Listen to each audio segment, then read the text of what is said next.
Walang ginigilingan, walang pinoprotektahan, walang kasinungalingan, serbisyong totoo lang.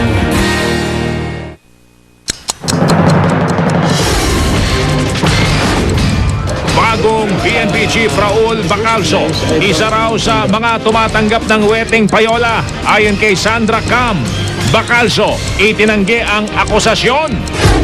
Ina ng sanggol na itinapon sa basurahan ng eroplano, hawak na ng mga otoridad. Isang mayor sa Zambales naharap sa reklamong panggagahasa sa isang 12 anyos na dalagita. Tig sa 10 milyong pisong suhol. Alok daw kay dating Presidential Advisor Jesus Doresa at ilan pang opisyal para malusutan daw ang Maguindanao Massacre. Aligasyon ng dating tauhan ng mga ampatuan, hindi totoo. Ayon kay Doresa, bagong bagyo sa silangan ng Batanes, binabantayan ng Pag-asa. Dengue Express Lane sa mga pampublikong ospital, nagiging bagal lane na ba? Pasensya na po. Itos, natagpuan sa loob ng Manila Cathedral. Patay na sanggol naman sa simbahan ng Quiapo. Mahigit 3 milyong pisong halaga ng alahas at pera natangay sa isang bahay sa Quezon City. Estilo ng mga suspect, akyat sabay gapos. Teacher sa Iloilo, inirereklamo matapos umanong paikutin sa classroom ng nakaluhod ang kanyang mga estudyante. At Raymart Santiago, muling makakatambal ang dating nobya na si Jelly de Belen. Ano kayang reaksyon ni Claudine Barreto?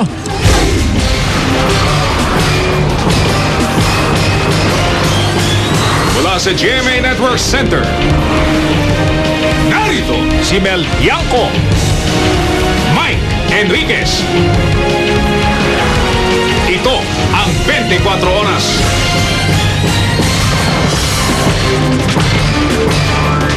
Magandang gabi po sa kanyang unang araw bilang hepe ng Philippine National Police.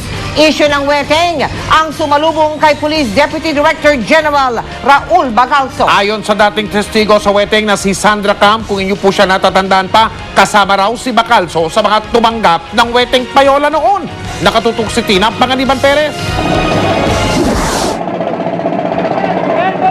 Naging mitya na ng pagpapabagsak ng Pangulo. Pero kung paniniwalaan ang mga pasabog ni retired Archbishop Oscar Cruz, hanggang ngayon tuloy-tuloy pa rin daw ang bolahan. Ganyan din ang sumbong sa amin ng ilang news scooper, buhay na buhay pa rin daw ang weteng sa kani-kanilang lugar. Pareho pa rin daw ang siste. Nariyan pa rin daw ang mga protektor na limpak-limpak umano ang payolang natatanggap sa mga weteng lord. Katunayan sa pagkakatanda raw ni weteng whistleblower Sandra Cam sa investigasyon ng Senado sa operasyon ng weteng mga 5 taon na ang nakakaraan, binanggit daw ng isa pang whistleblower na si Boy Mayor ang pangalan ng ngayon PNP Chief Raul Bacalso na isa sa mga tumatanggap daw ng weteng payola. His name crop up through Boy Mayor. Na ang nagbibigay sa kanya ng weteng payola is Boy Tangkad. Pero wala na si Boy Mayor na binaril at napatay nitong taon lang sa Pasay City. Gayunman kwento ni Cam, si Boy Tangkad daw ay isang kolektor ng weteng na sa salita ni Cam ay national daw ang hawak na teritoryo. Hindi raw alam ni Cam kung magkano ang payolang tinatanggap umano noon ni Bacalso. Kaya naman ngayong matuwid na landas ang sinasabing direksyon ni Pangulong Aquino, sana raw pagtuunan nito ng pansin ang mga itinatalaga nito sa pwesto. PNP chief is a very diyan ang gagaling yung ng weteng payola. So sana tingnan niya muna kung hindi ba ito involved sa weteng or not. Si retired Archbishop Oscar Cruz na may krusada laban sa weteng, handang bigyan si Bacalso ng pagkakataong ipakitang kaisa siya sa laban kontra weteng.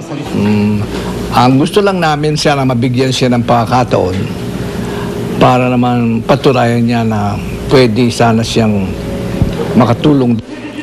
Sa ngayon, inihahanda na ni Cruz ang listahan ng mga opisyal na anyay tumatanggap ng weteng payola. Bagamat tumatanggap pa rin siyang tukuyin kung sino-sino ang mga nasa listahan, sinabi niyang marami raw kasama rito ang mga pulis. They're generals, they're all generals. But as I said, as you go down the ladder, there are more. If you know the provinces where weteng is thriving, that's it. That is where these police people are assigned. Tina Panganiban Perez, Nakatutok, 24 Oras. Itinanggi naman ni PNP Chief Director General Raul Bagalso ang mga aligasyon ni Sandra Cam. Gayunman, handa raw maimbestigahan ng bagong hepe ng pulisya. Nakatutok si Marisol Abduraman. I don't know Sandra Cam. I have not met her. Babae ba? Babae po. Yeah, I have not met her. I just do not know kung ano yung sinasabi niya. Ito ang sagot ng bakong hepe ng pulisya na si Police Deputy Director General Raul Bacalso nang hinga namin ng reaksyon hinggil sa naging pahayag ni Sandra Cam. Wala rin daw siyang alam sa sinasabi ng wedding ni Cam. Ayon kay Bacalso, 9 na taon siyang nanungkulan sa loob mismo ng National Headquarters ng PNP sa Krame. As Provincial Director ng Nueva Ecija, I was assigned as Director ng Security Guard Agencies and Guards Division. I just do not know kung anong connection ng opisinang yun sa wedding dito sa Krame. Kaya nagtataka raw si Bacalso kung bakit siya iniuugnay sa usapin ng wedding. Hindi pa raw narinig mismo ni Bacalso mula kay Cam ang pagdawit sa kanyang pangalan. Gayunman, handa raw siyang harapin ang anumang akusasyon sa kanya. I am willing to be investigated kung talagang may details yun. But as I have said, Coronel pa lang ako, narito na ako sa Krame. Hindi pa man nag-iinit sa pwesto. Kabilang intriga na ang ipinupukol sa bagong PNP chief. Kaya hamon niya, Kung may ebidensya, then bakit hindi ako pailan in the proper forum, and I will answer in the proper forum. ay naman na magkomento ng kariretiro lang na si Jesus Versosa sa pagkakadawit ni Bacalso sa wedding issue. Sinasabing si Versosa ang nagrekomenda kay Bacalso sa Pangulo bilang kapalit niya. Ano masasabi niyo na ang pumalit po sa inyo ay sinasabing wedding general? Marisol Abduraman, Nakatuto, 24 Oras. Natunto na po ng mga otoridad ang ina ni Baby George, yung sanggol na itinapon sa basurahan ng isang eroplano. Pero hindi naging madali ang pagkumbinsi sa kanya na sumama sa mga taga-NBI.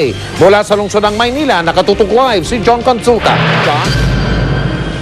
Mike, hawak na nga ng National Bureau of Investigation o NBI ang ina ng inabandanong sanggol na si George Francis sa Gulf Air. Ayon sa source ng GMA News, pabiyahin ito ngayon pabalik na Maynila. Hindi raw naging madali sa ina ni Baby George na makumbinsin ang kanyang kapatid na sumama na sa mga ahente ng NBI. Sinadya nila ang ina ni Baby George sa kanyang tinuluyang bahay ng kanyang mga kaanak sa isang probinsya sa Region 2. Pero bago ibiyahe pa Maynila, idinaan daw muna ito sa isang ospital sa Tuguegarao para matiyak ang kanyang kalusugan at ligtas ito sa anumang impeksyon. Giniit din ni NBI Director Magtanggol Gatdula na sa ngayon, nais makuha ng NBI ang pahayag ng pinaniniwalaang ina ni Baby George para alamin kung bakit niya iniwan ang kanyang anak sa kanyang sinakyang eroplano. Natukso, ginahasa, depende yan eh. Depende sa circumstances, di ba? Meron aggravating at saka mitigating. Depende na yan. Gayunman, dadalhin ang ina ng sanggol sa Pasay Hall of Justice para ma-inquest. Posible raw itong maharap sa kasong abandonment of minor, violation ng PD 7610 o Violence Against Women and Children Act o frustrated infanticide. Ayaw ko pang makomplicate, mamaya maganda yung maglalabas yan. Di ba? In psychology, papakita mo yung sympathize with it. Para maglabas. Kasi the more natin ganyan pag-ano yan, nagdidetach yan. Ay gusto namin malaman kasi yung other side. Pinaniniwalaang sa eroplano na iniluwal si Baby George. Sa ngayon, tumanggi pa rin ang NBI na magbigay ng anumang impormasyon tungkol sa pinaniniwalaang ina ni Baby George. Ang alam lang natin, galing siya sa Bahrain. Walang impormasyon kung isa ba itong OFW, kung may asawa at mga anak o kung sino ang ama ni Baby George. Makikipag-ugnayan daw, Mike, ang NBI sa Public Attorney's Office o Integrated Bar of the Philippines o IBP para mabigyan ng abogado ang ina ng sanggol. Mike? John, meron na bang oras kung kung kailan nakatakdang dumating dito yung ina ni Baby George kasama yung mga taga-NBI, John? Sa taya ng mga nakausap natin opisyal ng NBI, Mike, ay abuti ng 10 hanggang 12 oras ang biyahe nitong ina ng sanggol na si Baby George at aantabayan na natin dito sa NBI ang kanyang actual na pagdating para subukan natin makuha na siya ng pahayag. Mike? Maraming salamat, John Consulta. Sa isang statement, sinabi naman ng Gulf Air na naglunsad na sila ng sariling investigasyon kaugnay sa pagkaka-abandon kay Baby George Francis. Kasalukuyan daw silang nakikipagtulungan sa ating mga opisyal para nga sa pagtuntun sa nanay. Prioridad daw nila ang kapakanan ng sanggol at ng kanyang ina. Katunayan, nangongolekta na raw ang kanilang mga tauhan sa Maynila ng pambili ng damit at iba pang gamit ni Baby George Francis. Isang patay na sanggol ang natagpuan sa simbahan ng Quiapo kagabi.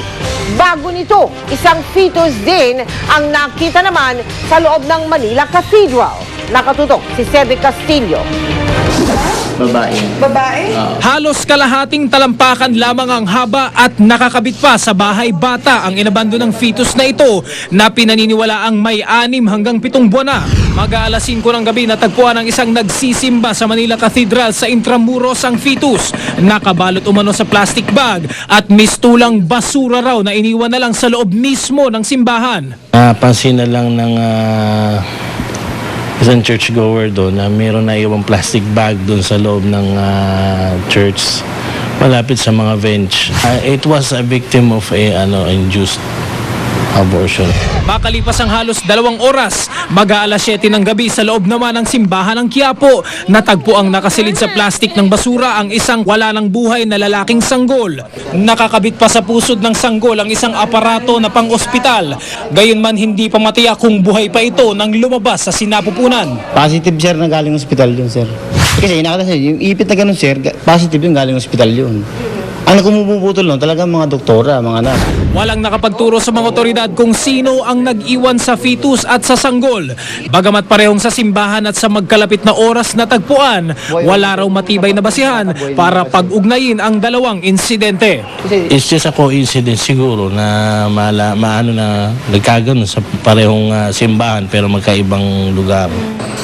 Cedric Castillo, Nakalerto, 24. Sa Biyernes, para may susumiti ng Incident Investigation and Review Committee kay Pangulong Aquino ang kanilang ulat kaugnay ng madugong pang-hostage sa lungsod ng Maynila noong Agosto 23. Mula sa tanggapan ng Department of Justice, nakatutok live si Teresa Andrada.